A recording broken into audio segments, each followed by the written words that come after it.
honetara, hemen bildu gara hamaiketako eder bat egiteko asmotan, ekarri ditugu lau bertsolari, gure ibaietan topatzen ditugun zaborrei buruz komentario edo beren iritzia eman ditzaten. Gure artean daude Asier Azpiroz, Zubietarra, Ibai Esoain, Oriokoa, Josu Oiartzabal, Usurbildarra, eta Beñati Guaran, Lasartekoa. Ibaiak sortu lezaken, ez dakizen bat enredo, eta ondoren Orion, hilatu hainbat genero. Baina olakorik pasatzerik anetzazuela espero. Behintzat urtian, ben Ibai ertza ondo garbitu ezkero.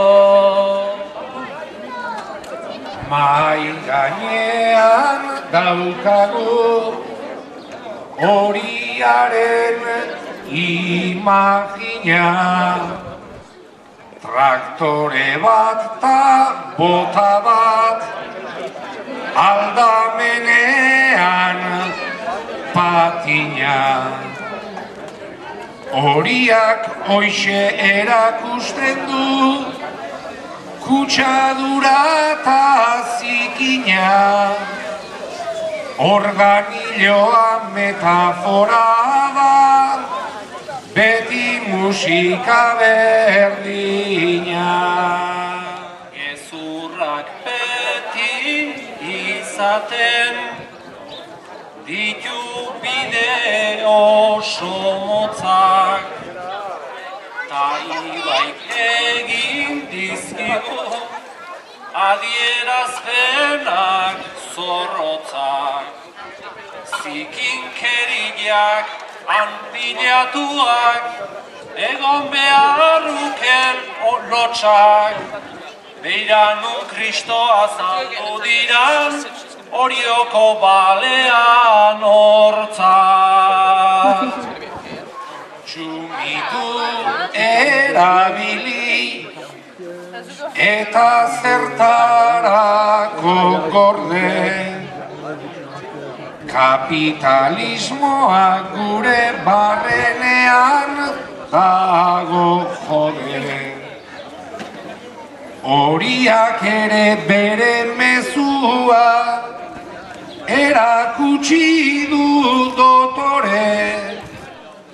Bada garaia kontsumismoai hortzak erakustekore.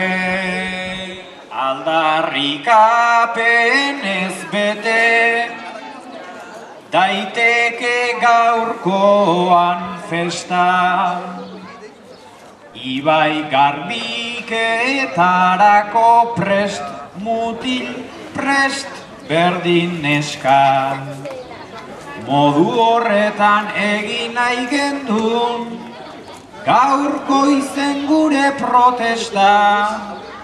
Baina zikintzen ez baldin bada, garbitu biharrik ez da. Hori gauza onote den, ere naiz asko filio. Ze aspaldin ekintzaok, gora baitzaizkigu idio. Ekologia hobete hortz, asko mintzo da serio. Baina ekintzak behar ditugu, hitzak ez baitu balio.